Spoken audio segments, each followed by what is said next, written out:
Patricia Bendaño Durán es licenciada en Ciencias Políticas y Administración Pública por la UNAM.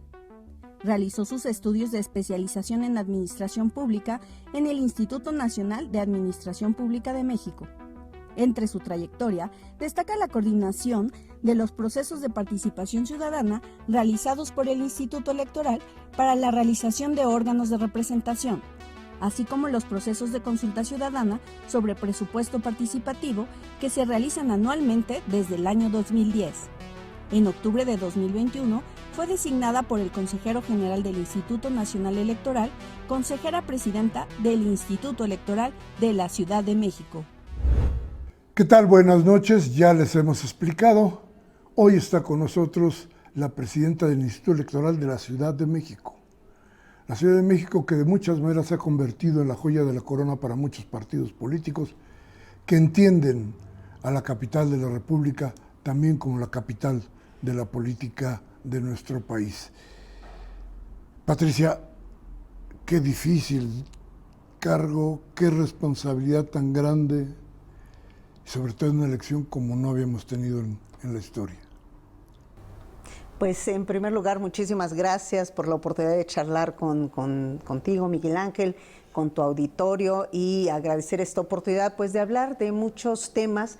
Efectivamente se perfila una elección con un alto nivel de competencia, pero en el mundo electoral siempre decimos que no hay ninguna elección igual a otra y siempre hay novedades. Entonces, aunado, digamos, a toda esta circunstancia de alta competitividad, pues también tenemos que hablar de que el número de personas ciudadanas que tienen ya esa calidad se incrementa, porque obviamente van incrementándose a nivel de que corre el incremento de la población. Pues tenemos novedades también alrededor de esta elección. Por ejemplo, quiero referirme a ello, aparte podemos luego hablar respecto de esta alta competitividad, es que tenemos nosotros que seguir potenciando el voto de las personas que se encuentran en el extranjero, decirles que se está llevando a cabo en colaboración con el INE, pues todas estas acciones para difundir, para que las personas que son nuestras paisanas y nuestros paisanos que viven en el extranjero puedan participar. Entonces se está hablando de 3 modalidades de que ellos puedan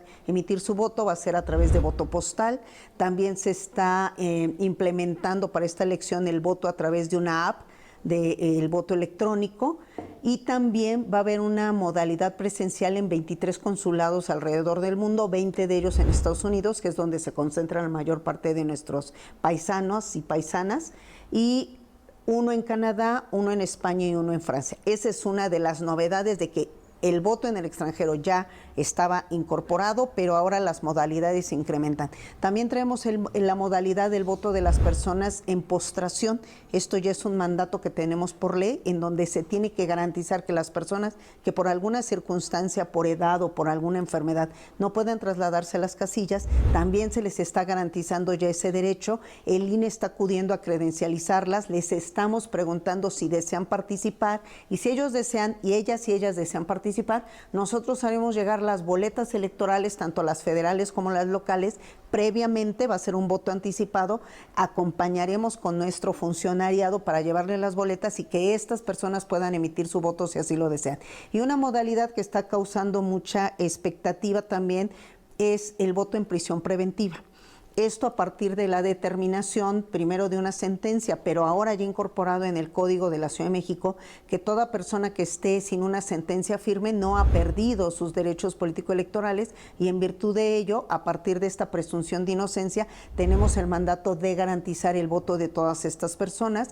En este caso estamos hablando de alrededor de 6,000 personas que están en esta condición, y que nosotros tendremos que hacerles llegar también de manera anticipada las boletas para que puedan emitir su voto en favor de algunas de las personas que van a participar en esta contienda. Hago un paréntesis también para decir, se están compitiendo a nivel de la Ciudad de México 287 cargos, que es la jefatura de gobierno, las 66 escaños del Congreso y también las 16 alcaldías con 204 concejalías, que es esta figura de colegiado que ahora se agrega para las funciones de gobierno en cada una de las alcaldías.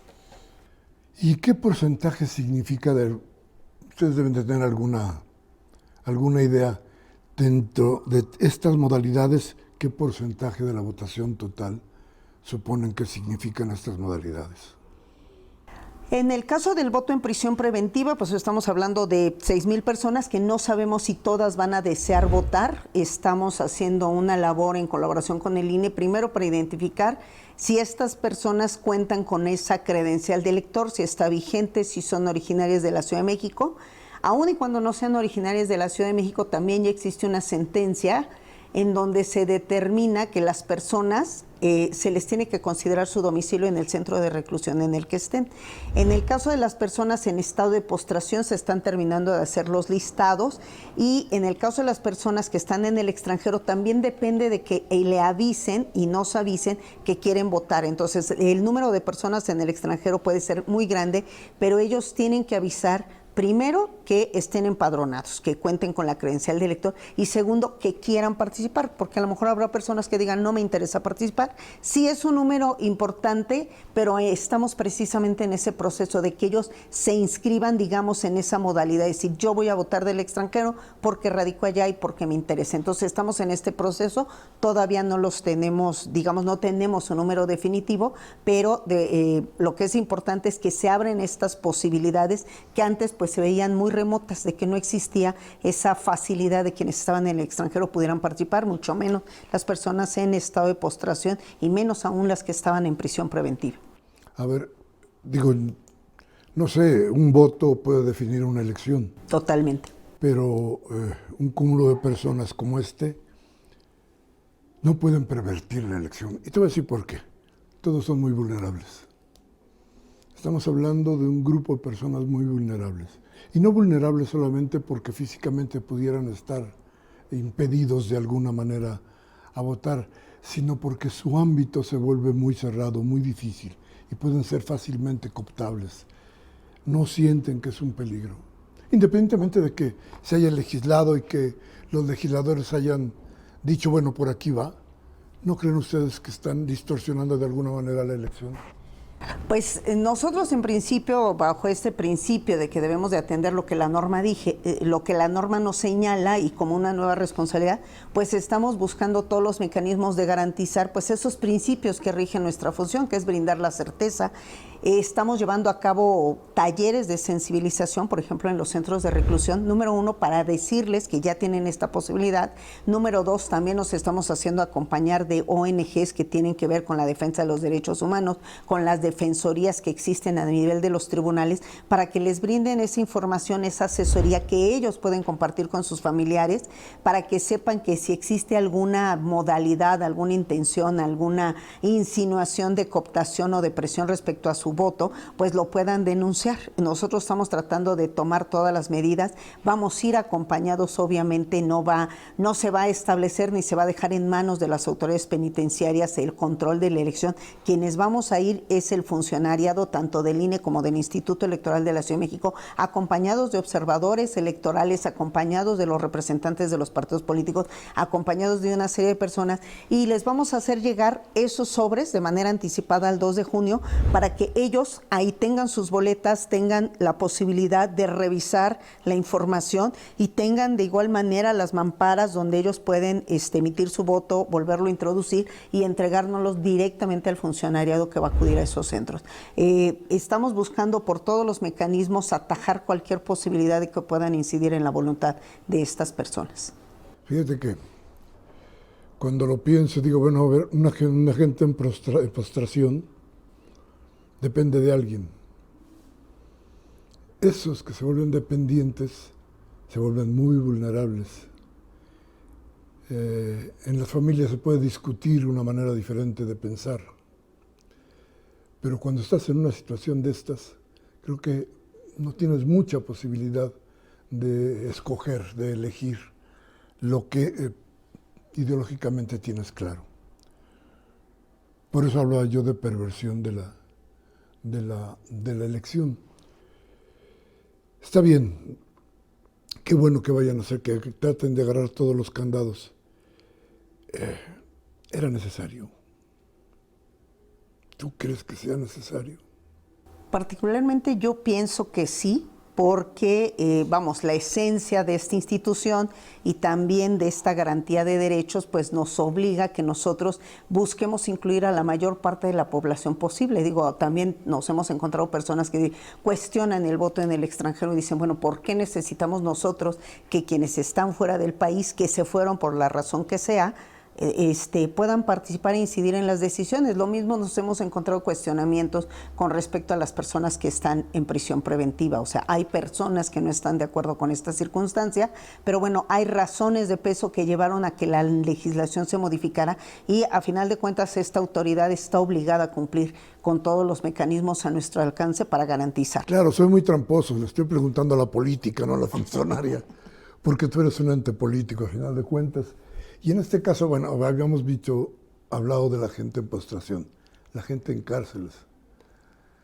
Son absolutamente dependientes de una serie de organizaciones y de organismos internos que los llevan a muchas cosas. El voto se vuelve muy vulnerable.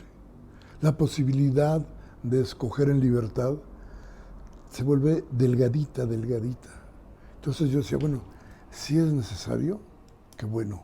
Pero ¿de veras es necesario? ¿Ustedes sienten que algo le faltaba a la elección? Particularmente nosotros siempre apostamos, a que tengamos la mayor participación posible y eso nos lleva a los niveles de abstencionismo que hemos detectado. Y aquí quiero abrir, o poner énfasis particularmente en el caso de las juventudes. Nosotros en la última elección, en la de 2021, detectamos que las juventudes de entre 19 y 35 años tenemos un 60% de abstencionismo en esa elección, que es altísimo.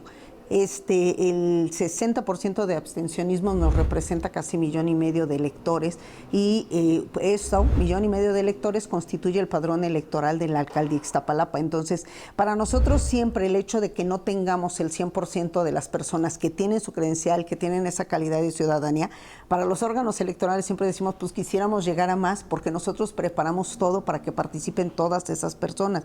Y ahora, pues con todos estos mandatos que tenemos obligadamente que atender, pues decimos, buscamos por todos los mecanismos llegar hasta donde está el elector y ofrecerle esa posibilidad. Hay muchas otras consideraciones y definitivamente tiene que ver entre el ser, el deber ser y lo que nosotros podríamos considerar en lo individual como personas, pero como parte de un ente electoral estamos obligados y convencidos de que tenemos que hacer todo nuestro mejor esfuerzo por brindarle esas facilidades a donde esté el elector y llegar pues con las boletas electorales buscando garantizar siempre pues la secrecía, la certeza de que nadie esté incidiendo en la voluntad del ciudadano o la ciudadana para que pues su voluntad sea respetada. Digamos, esa es la aspiración o esa es la misión a la que estamos nosotros enfocados.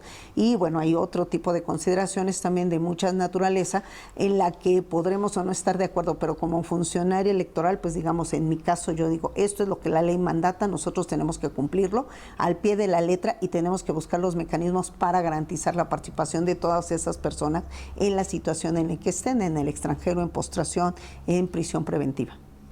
¿Están cambiando las formas de trabajo en el organismo que tú presides?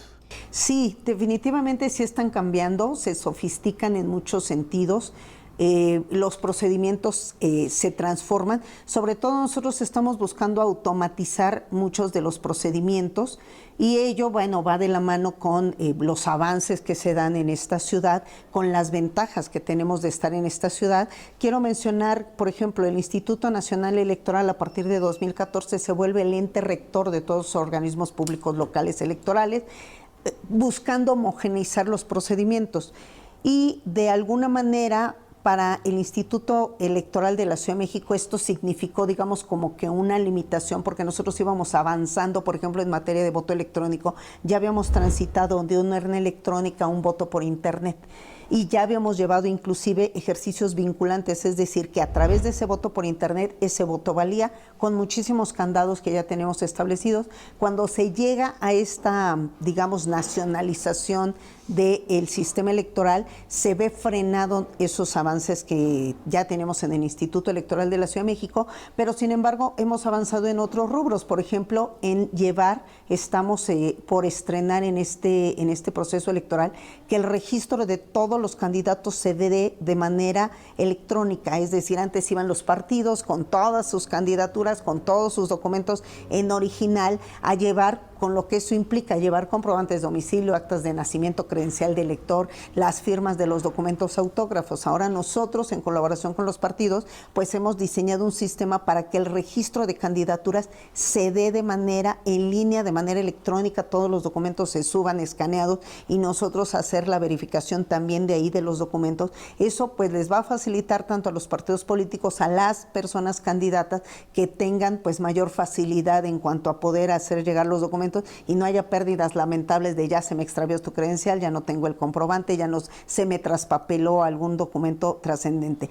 Y muchos otros, como son el sistema de cómputo, ¿no? Los sistemas de conteo rápido, el PREP, el que se llama el programa de resultados electorales preliminares. Estos generalmente se extraía una acta el día de la jornada y esa era la que se hacía la captura. Ahora tenemos un modelo que se llama PREP casilla, es decir, van nuestro personal de campo el día de la jornada, cuando ya concluyó el cómputo en casilla, y a través de una imagen fotográfica lo remiten para que así se empiece a generar de manera más ágil la información de esos resultados que efectivamente son preliminares, que no son los definitivos, pero son los que están surgiendo de las casillas. Entonces sí se han sofisticado muchos de nuestros procedimientos, se han sistematizado y obviamente nos permiten mayor agilidad en el procesamiento de la información.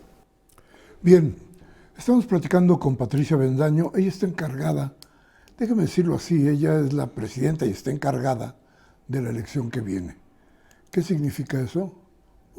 Lo vamos a platicar con ella porque creo que todavía hay muchas incógnitas. Reforma política. A ver, tenemos que hablar de eso. Tenemos que hablar de los partidos políticos que de una u otra manera concentran poder en los organismos electorales. ¿Qué tenemos enfrente? ¿Qué debemos conocer como ciudadanos? De esto seguiremos platicando, si usted me lo permite, después de un corte. Soy Miguel Ángel Velázquez. Les invito a quedarse con nosotros hoy en el Día del Juicio.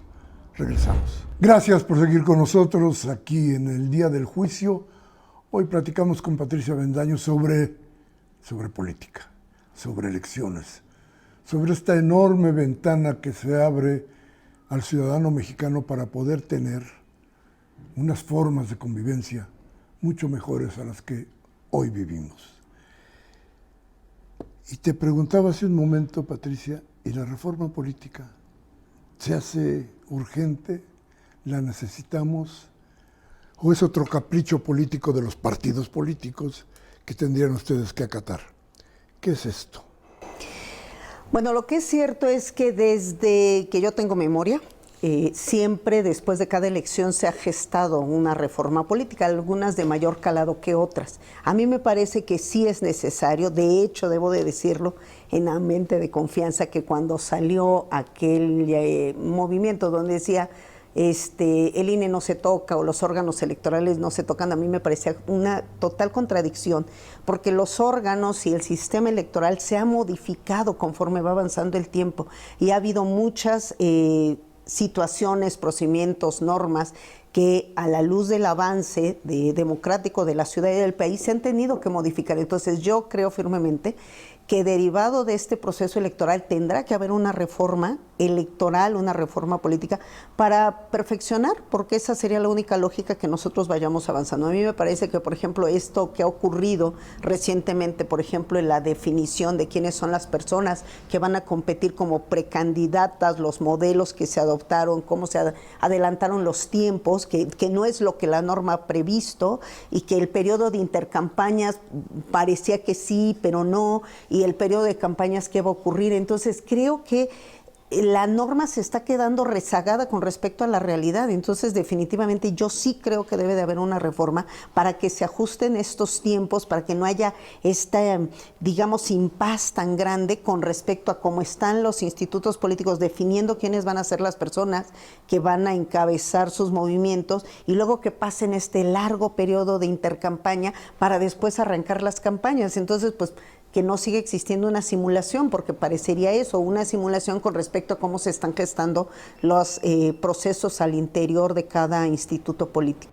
Y sí, Y sí, parece que hay una política de hipocresía en todo esto, porque a final de cuentas parece que los partidos políticos y los organismos electorales consideran que el ciudadano es menor de edad, como si no supiéramos quiénes son los personajes a los que los partidos están impulsando, como si no viéramos cuál es la actuación de cada uno de los candidatos, como si estuviéramos fuera del ámbito político todos los días.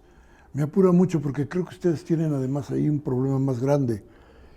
Ustedes luchan porque haya más votos y los partidos políticos hacen lo posible para que no existan mayores votos, defraudando de muchas maneras a la ciudadanía. Hay que transitar por las calles de las colonias de la Ciudad de México para darnos cuenta de qué han hecho los alcaldes y decir no vuelvo a votar. Hay una cantidad y en lo político, mucho recelo. ¿No han hablado ustedes, organismo electoral, con los partidos para tratar de que estas cosas vayan disminuyendo? ¿No se dan cuenta los partidos políticos que van en contra del voto? Pues a mí me parece que indudablemente no solo tenemos que hablar con los partidos políticos, porque entonces seguiríamos dejando solo en manos de, digamos, de estos grupos, ¿no?, de estas fuerzas, decisiones que nos competen a todas y a todos. Nosotros hemos hablado con instituciones académicas, con organizaciones no gubernamentales, con juventudes, porque precisamente cuando hablábamos del tema del enorme abstencionismo que estamos detectando, no solo en la Ciudad de México, sino a nivel de todo el país, vemos que hay una desafección con la política porque se le vincula necesariamente con cuestiones de carácter negativo. No hay una interlocución que nos encantaría que existiera, no vemos una motivación de que las personas jóvenes, y no solo las jóvenes, que todo mundo se interesa en la parte política, y en algunos otros ámbitos yo he dicho, no estamos sabiendo conectar con este núcleo de población, no estamos sabiendo transmitir, pero no es solo responsabilidad de los órganos electorales. ¿Dónde está la oferta política que vincula a las juventudes, que vincula a las mujeres, que vincula a los adultos mayores, que vincula a la sociedad para decir, esto es lo que yo te ofrezco, pero también es tarea de los legisladores, de las autoridades educativas, es una tarea de todas y todos de exigir, porque a ver, yo tengo muy claro, perdón, yo vengo de una época en que nosotros salíamos a las calles como juventudes, exigir el derecho a decidir sobre nuestra ciudad, salíamos a gritar y a pedir que nos dejaran votar. Participé en el plebiscito del 93 y participé en movimientos de reforma política del Distrito Federal para decir, estamos aquí, queremos que nos escuchen, y yo me pregunto, ¿qué está pasando ahora? Porque entonces los jóvenes ven la política y se dan la vuelta y dicen, eso a mí no me interesa. Lo que yo tengo muy claro es que no nos lo van a dar nuevamente.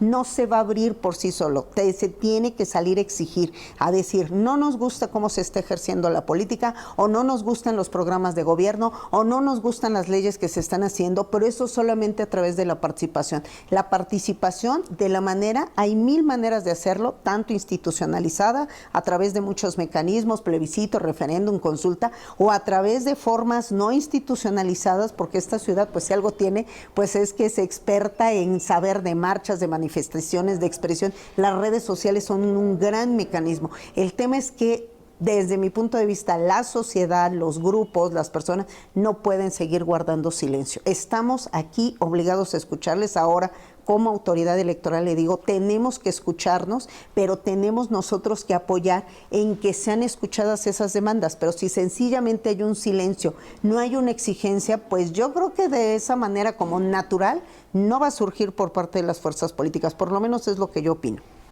Fíjate, y entonces regresamos a reforma política. Definitivamente. Con nuevas ideas, con nuevas formas. Por ejemplo, yo creo que razones obviamente de diseño político hicieron que la Secretaría de Gobernación perdiera muchas facultades, muchísimas. Quedar hoy como algún ente que de pronto no sabemos si nada más es una cuestión de migración, y hasta ahí se acabó la Secretaría. Y muchos de esos poderes cayeron en manos de los institutos electorales. Y se desvirtuó de alguna manera la posibilidad del poder. Todo eso también nos hacía falta, también debería de pensarse como una posibilidad de tener mayor diálogo, cohesión con la población. Así sería, ¿cómo sería? ¿Qué podríamos hacer para invitar a esta gente que no vota a que ejerza su derecho? Pues a mí me parece que todas las autoridades tendríamos que buscar los mecanismos para conectar y saber transmitir, decir con claridad que esa decisión que parece tan sencilla de en un papel mostrar nuestra decisión por una oferta política se traduce en acciones de gobierno, se traduce en políticas públicas, se traduce en leyes, se traduce, por ejemplo, el Instituto Electoral de la Ciudad de México tiene a su cargo hay una ley que mandata que hay 21 instrumentos de participación ciudadana. Somos la única entidad de este país donde tiene tantos elementos de buscar la participación. Plebiscito, referéndum, consulta. Hay uno que a mí me gusta particularmente que tiene que ver con cómo ejercer recursos. Cada año se le destinan recursos a cada colonia de estas capital. Desde hace 10 años se hace una consulta. Nosotros hacemos una consulta en cada colonia a propuestas de los ciudadanos, donde nos dicen, pues, que necesitan que se cree un parque, que se pongan luminarias, que se pinten las fachadas, que se pongan calentadores solares. Entonces, son microejercicios de democracia directa que están ahí, que hacemos cada año, y es una labor, yo digo, de picar piedra, de ir y decirle, mira, la decisión que tú tomes, que parece tan mínima, va a impactar en tu vida diaria, cotidiana, en ese bache que está ahí, en esa banqueta que no existe, en ese jardín que está sucio, lo puedes hacer. Entonces, transmitir el poder del voto, creo que es una tarea que nos está costando, es titánica. Sin embargo, yo sí creo que hay un aprendizaje. Después de esos más de 30 años en donde no había esa posibilidad de incidir, ahora podemos incidir, pero siguen las decisiones más importantes, pues siguen, en manos de entes políticos, y aquí la ciudadanía pues tendría que tener esa clara conciencia de que en sus manos esté ese poder de decisión, de incidir, de exigir, de influir en los destinos de este país. Entonces sí es una tarea grande que además se cultiva, digo yo, desde la más tierna infancia. Nosotros tenemos ejercicios de transmitir esos valores de democracia, es decir, desde las niñez, vamos a las escuelas primarias, vamos a las escuelas secundarias, hacemos talleres abiertos a la población para decirles, la democracia es eso, es tolerancia, es inclusión, es participación, es involucrarte y no darte la vuelta y decir solo quejarme y no participar y no exigir. Porque en el momento que nosotros dejamos de participar estamos potenciando la decisión de otras personas, y esa es la consecuencia de un alto abstencionismo, que el voto de quienes sí votamos se potencia, vale para más, y además no afecta a los partidos. Yo recuerdo como en el 2009 hubo un movimiento muy fuerte que era de anulación del voto.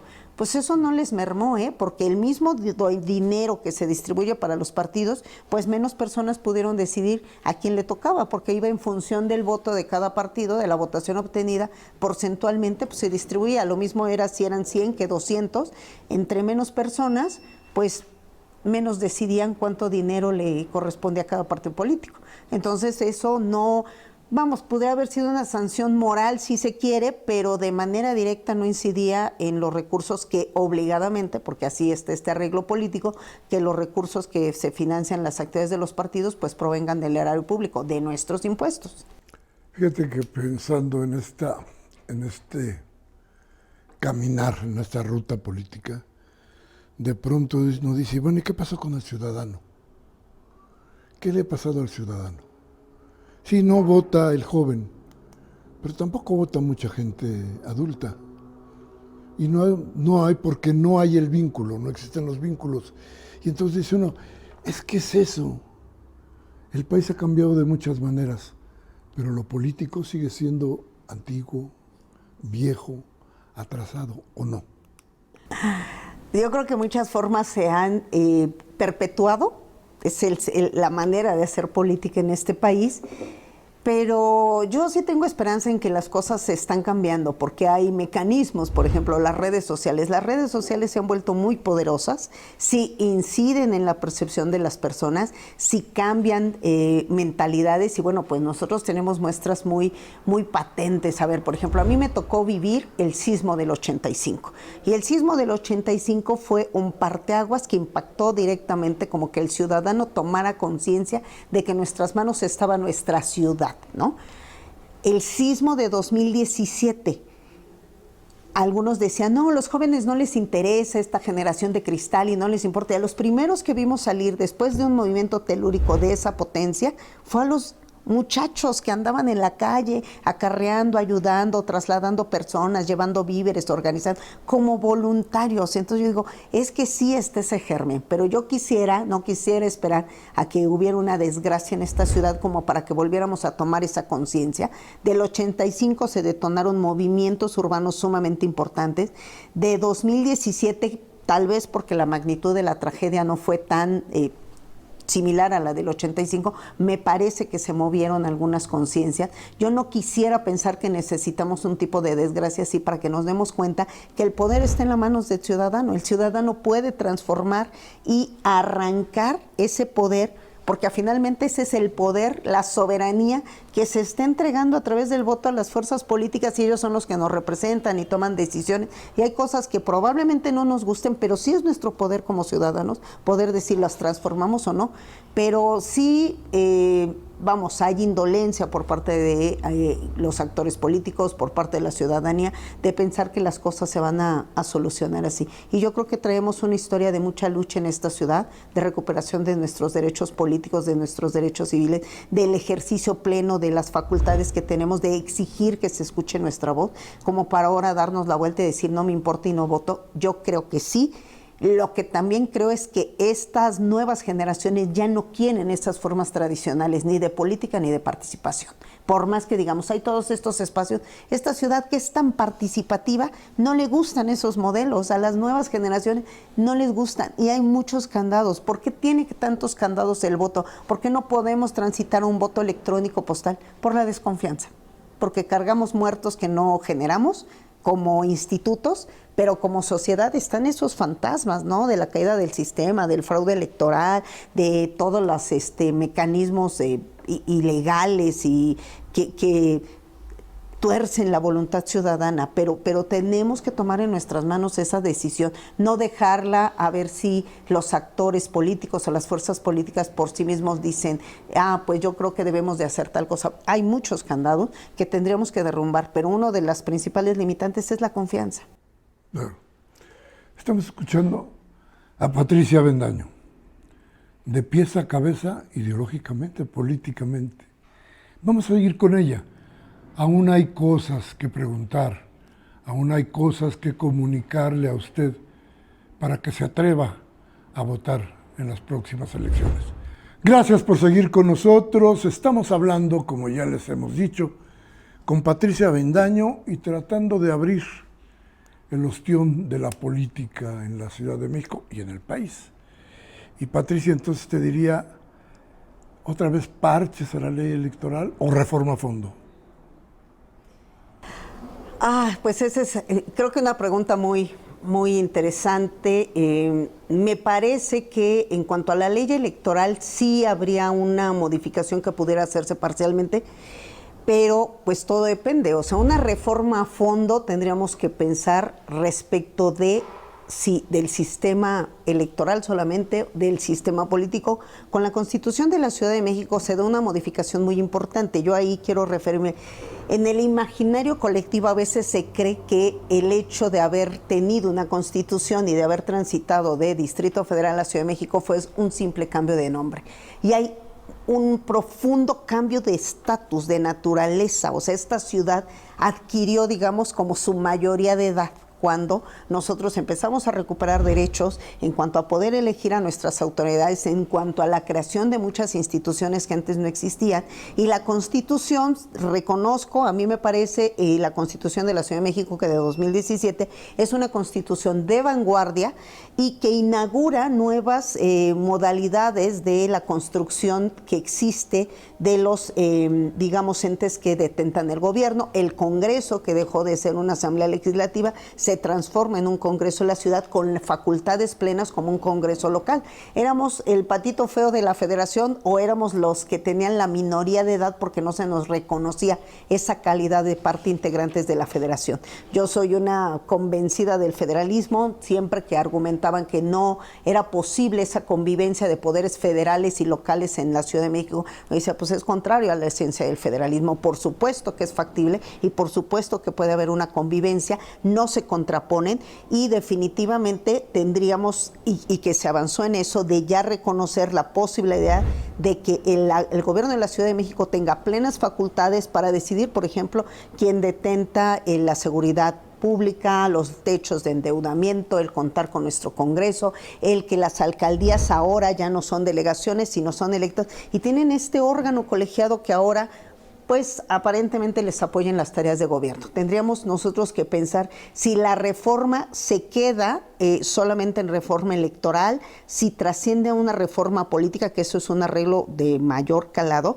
Y para mi gusto, la última reforma de carácter electoral se quedó a la mitad.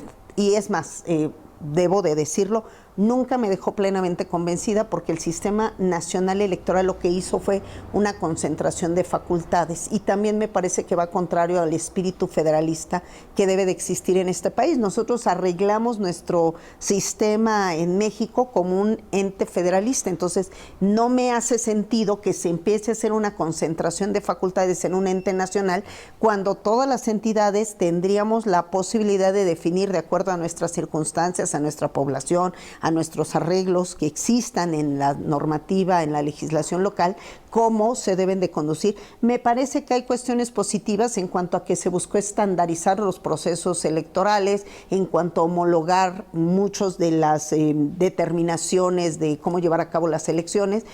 No me gusta mucho la centralidad, creo que no es favorable porque entonces como que se nulifica la diversidad. Pero definitivamente si a mí me dijeran tendremos que volver a repensar el modelo electoral, creo que sí hay que repensarlo en muchos sentidos, tanto en la operación del ente nacional como los entes locales, que cada uno tiene su distinto ámbito de competencia, en los procedimientos y en muchas cosas más, como el sistema de comunicación política, que parece que establece mordazas para la mayor parte de los actores, cuando en una democracia viva, pues lo que la vitaliza es la discusión pública, el intercambio, la crítica, y aquí pues cada vez se han ido poniendo más y más y más controles, entonces parecería ser que estamos en una ley mordaz en donde nadie se puede pronunciar en ningún momento y cada vez es más complejo que haya una expresión no solo de la ciudadanía, sino de los propios actores, porque tienen muy acotados la manera en los cómo, los cuándos. También hay que repensar el modelo de participación, si es adecuado, si, por ejemplo, esta modalidad que ahora existe en la Ciudad de México de la Diputación Migrante, que también hay gente que no está de acuerdo con que una persona que vive en el extranjero se pueda votar por esa persona y llegue a tener una representación en el Congreso de la ciudad, o ahora se está implementando también la representación de minorías. Hay gente que no le gusta este hecho porque dirán, tendríamos que abrir el Congreso y al rato van a ser totalmente un Congreso de minorías. Ahora pues lo que se están buscando no solo es la paridad, que ya se consiguió por lo menos en este Congreso de la ciudad, sino que se está buscando garantizar pues la presencia de grupos afromexicanos o afrodescendientes, de la diversidad sexual, de las juventudes, de los discapacitados, de los adultos mayores, que no me parece mal. Pero también es cierto que hay personas que no están del todo conformes con ese tipo de arreglos. Entonces, sí me parece que pensar en una reforma electoral tendría que pasar también en volver a repensar si lo que se decidió en 2017 en el Congreso Constituyente que genera la Constitución, pues es lo que queremos o pudiera avanzarse a un estadio superior de arreglo institucional. Si no hubiera una reforma política general, es decir, que abarcara a los partidos políticos, a los organismos electorales, a todas las instancias que tuvieran que ver con este quehacer.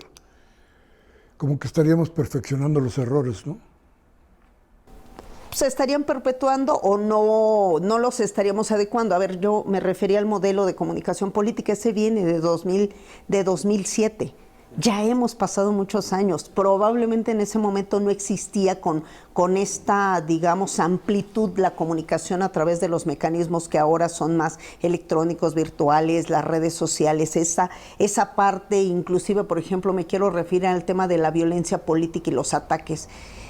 Es bien complicado para los órganos electorales poder atajar ese tipo de manifestaciones de campañas negras o de ataques de violencia política contra las mujeres. Particularmente se ha visto un alto incremento porque no tenemos los mecanismos adecuados, porque las leyes se quedan cortas para facultarnos y porque además estamos hablando de entes internacionales que es muy compleja su regulación y que a lo mejor pues tocamos a las puestas de Twitter, ahora X, o de Facebook para decir, oye, está subiendo una propaganda negativa contra una persona candidata y resulta que no debe de ser así.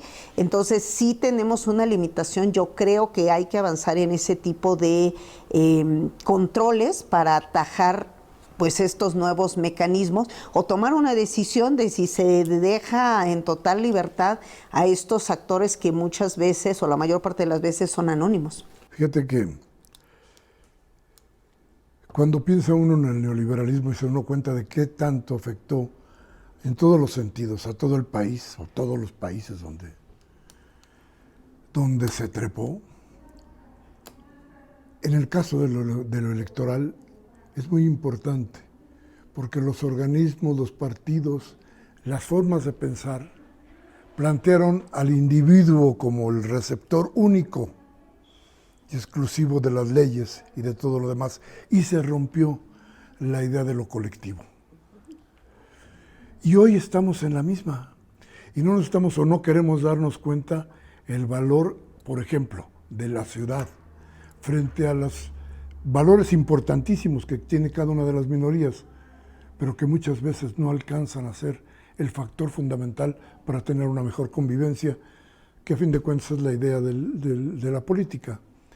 Entonces, se han dado cuenta de esto, se palpa hasta dónde ha llegado la posibilidad de estar definiendo cuestiones políticas que solamente pueden ser buenas para los grupos y no para toda la ciudad. Sin embargo, nosotros, pues bueno, como digo, estamos amarrados por los temas legales que nos obligan y tenemos que estar vigilantes. Digo, igual de la misma manera en que se buscó evadir, por ejemplo, el tema de las cuotas de género, que ahora ya llegamos al ámbito de la paridad, pues se buscó evadir de muchas maneras, que si postulaban a una mujer y luego la hacían renunciar para que llegara un hombre, o en fin, mil artilugios. De la misma manera está ocurriendo porque es complejo. A ver, por ejemplo, tenemos reuniones con los grupos afrodescendientes y decían, es que si algún partido político no postula a alguien de los que nosotros decimos que sí son, realmente la autoridad se ve limitada por decir, ¿cuál es el mecanismo? ¿Quién expide un certificado de que efectivamente una persona es afrodescendiente? No necesariamente su fisonomía nos lo va a mostrar y eso pues ya puede generar también un prejuicio. ¿Quién puede decidir si tal persona no viene de un grupo, de un pueblo originario? Muchas veces decíamos, nosotros tenemos que ser una autoridad de buena fe, si tú me dices que eres indígena, yo te creo, no tengo por qué negar. Sin embargo, ha habido fraudes a la ley donde unas personas que no tienen ni siquiera ningún vínculo con los pueblos originarios se han postulado como representantes de esos grupos. Y entonces todo eso se judicializa porque entonces hay que desacreditar que una persona no es la representante plena de ese grupo. La comunidad de la diversidad sexual, ¿no?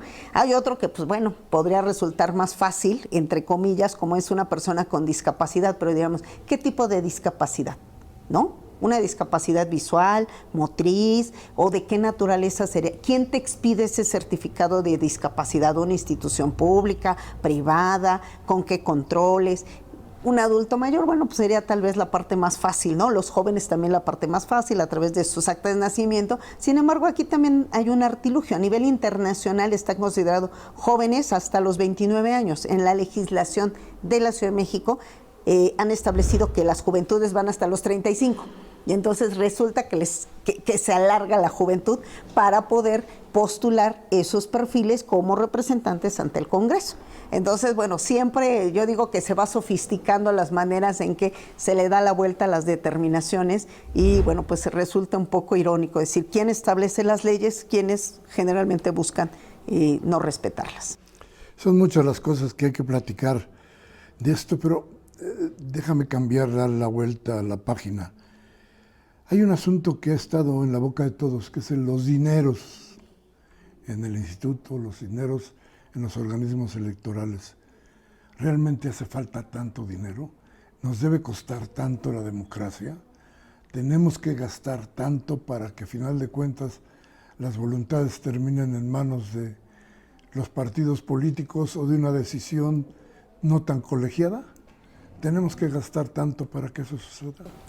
En principio yo diría que no, pero hay muchas aristas de esta situación. Número uno, el hecho de que los partidos políticos se consideren entidades de interés público y se ha determinado desde hace muchos años que los recursos, sus principales recursos, provengan del erario público, pues implica que son recursos que se les tienen que dotar.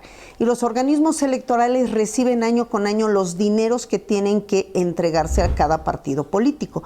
Entonces, tanto el Instituto Nacional Electoral como cada organismo público local se dice, les toca tanto dinero por parte de, digamos, de los partidos nacionales, del ámbito nacional, y tanto dinero por parte de lo federal. Entonces, esos recursos, por ejemplo, este año, la tercera parte de los recursos que le tocan al instituto son dineros que nosotros nada más los recibimos, decimos les toca tanto, se definen las mensualidades y se entregan a los partidos. ¿Por qué tienen que pasar por el instituto? Porque nosotros estamos a cargo de estar vigilantes junto con el INE de que cumplan las funciones esenciales, de que destinen recursos a fomentar liderazgos juveniles, fomentar liderazgos de mujeres, a que los destinen a publicaciones. Entonces, es un dinero, la tercera parte que solo entra, digamos, a la caja de las instituciones electorales, pero se destina a los partidos políticos. Lo otro es el salario para ustedes. Lo otro son los salarios y también una parte muy importante se destina a todos esos candados, por ejemplo, en este caso que es año electoral, para todos esos candados que tienen que garantizar la certeza de la elección. Hoy, por ejemplo, este año, casi 100 millones de pesos son los que nosotros vamos a tener que invertir en la impresión de las boletas electorales, porque una boleta electoral tiene más medidas de seguridad que los billetes de curso legal. Entonces eso hace que el costo sea muy alto. No obstante que siempre se imprimen con talleres gráficos, en el caso tanto del INE como nosotros, pues el papel ha subido exponencialmente de costo y todas las medidas que llevan para que garanticemos que una boleta sea infalsificable. Y todos los materiales también implican urnas, mamparas, canceles, que no obstante que los reciclamos, los rehabilitamos, pues se tienen que ajustar o comprar, adquirir aquellos. El tema de los sistemas informáticos también para garantizar, pues, no solo la celeridad, sino el procesamiento de la información. En el caso del Instituto Electoral de la Ciudad de México, prácticamente no adquirimos ningún sistema, no subarrendamos, no subcontratamos. Todos los sistemas son diseñados en casa y obviamente pues tenemos que contratar al personal especializado, que muchas veces no es económico contratar ese tipo de personal, ni los equipos necesarios, tanto los licenciamientos como los equipos, comunicación social, también prácticamente todo lo hacemos en casa. Y en fin, se sube mucho el costo.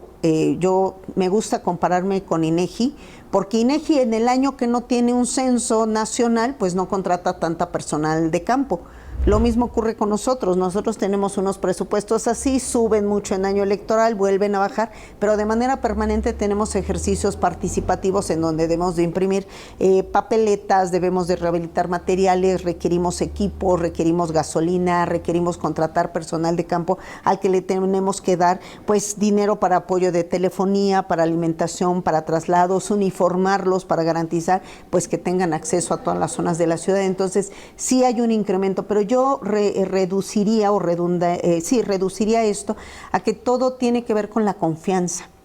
Si nosotros ya hubiésemos transitado a otros modelos en donde hubiera plena confianza en que no va a haber ninguna situación irregular, por ejemplo, el voto electrónico nos facilitaría muchísimo las cosas. Eso tiene que ver con confianza. Y no hay una confianza plena ni de los actores políticos ni de la ciudadanía al 100%. Y sí puedo decir que cargamos herencias que nosotros no generamos, porque estamos hablando de 88, cuando se cayó el sistema, o cuando definitivamente hubo algunos otros manejos. En esa época todo dependía de la Comisión Federal Electoral, que estaba en gobernación, y nosotros seguimos cargando con esos fantasmas diciendo, no nos puede fallar un sistema, nuestro sistema de cómputo de la elección no nos puede fallar, y entonces tenemos que hacer un conteo rápido, un exit poll prácticamente, resultados preliminares, y para ello tenemos que desplegar personal de campo, tener muchos sistemas, dotar de telefonía, transmisiones, en fin, lo que encarece, por supuesto, todos los procesos electorales. Yo creo que sí, pero ¿estarías de acuerdo en